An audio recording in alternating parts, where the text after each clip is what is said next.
Hey everyone, welcome. Today, we are going to tackle one of Python's most fundamental, most powerful tools, the list. We're going to break down what they are, how they work, and exactly why they are so darn essential. So think of this as your key to a digital locker room, where you can store pretty much anything you can imagine.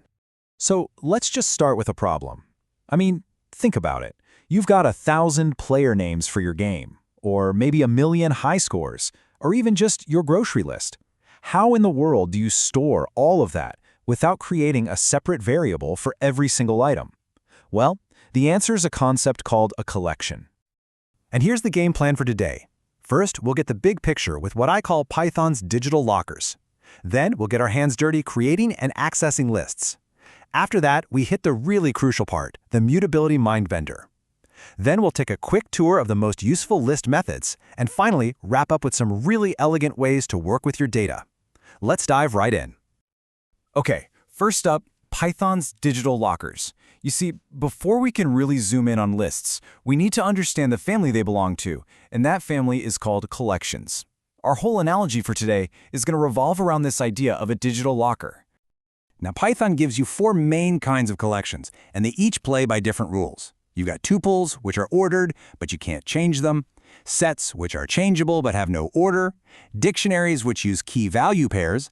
But the star of our show today is the list. Look at that row. It's ordered, it's changeable, and it allows duplicates. It's the flexible, do-it-all workhorse of Python. So let's put that all together into a simple definition. A list is an ordered, changeable collection that is totally fine with having duplicate items inside. The absolute best way to picture this is just a row of numbered lockers. You can put whatever you want in them, and you can always come back later and swap out the contents. That single idea is the foundation for everything we're about to cover. Okay, so that's the what. Let's move on to the how. In this section, we're going to get practical. Let's figure out how we actually build these lockers and then, open them up to see what's inside. Honestly, creating a list could not be easier. It's just square brackets. That's it. You can start with some items already in there, like this list L that's holding a number, a boolean, and a string. Or you can just create an empty list and fill it up later. And notice, you can mix and match any data types you want. They're not picky. Now, to get something out of a specific locker, you use its number, which we call an index. And here's the first big rule of Python collections. Indexing starts at 0, not 1. So L0 is always the first item. You can also count from the back, which is a super handy trick. L-1 will always give you the very last item, no matter how long the list is. So what if you want a whole range of lockers, not just one? Well, that's called slicing. The syntax L from 1 to 3 looks a little weird, but it just means start at index 1 and go up 2, but do not include index 3. So here, we get the items at index 1 and index 2, which are 5 and 6 in a brand new, smaller list. All right, you might want to buckle up for this next part. We are now heading into what I think is the single most important concept you need to grasp to truly understand lists. It's their superpower, what I call the mutability mindbender. And it all boils down to these 2 words. Mutable just means it can be changed after you create it, and lists are mutable. Immutable means it's locked in, it can't be changed. A perfect example of something immutable is a string. Once you make a string, you can't just change one of its letters. You have to make a whole new string. And this is that superpower in action. We can target a specific locker, a specific index, and just replace what's inside. Here we're saying, go to index 0, which holds a 4, and replace it with 99. And notice, the original list L itself has been changed. We didn't make a copy, we altered the original.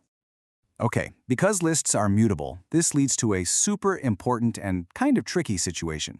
On the left, we're creating an alias. When we write m equals L, we aren't making a new list. We're just putting a second name tag on the original one.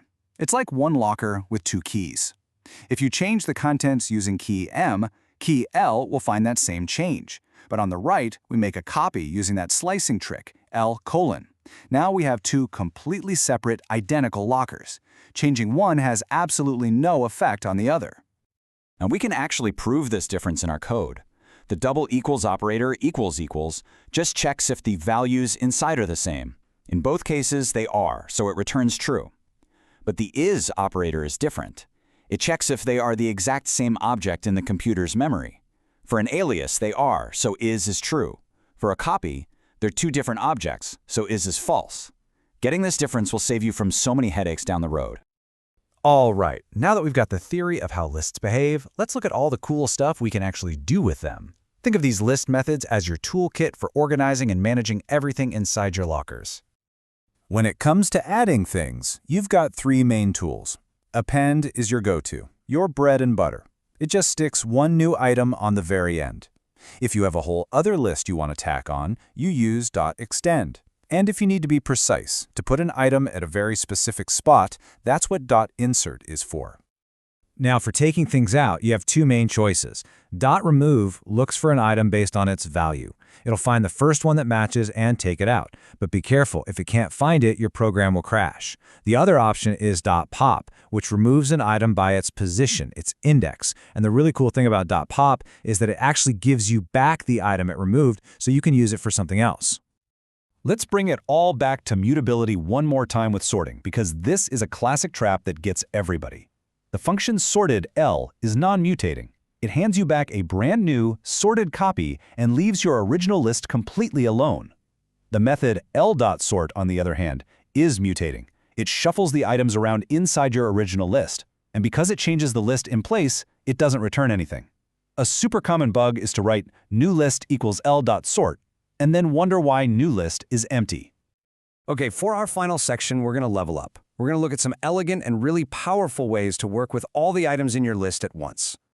The most fundamental way to go through a list is just a standard for loop. You've probably seen this a million times. This code just says, for every value v that you find in my list L, do something with it. In this case, we're just printing out the value multiplied by 2. It's simple, it's clear, and it always gets the job done.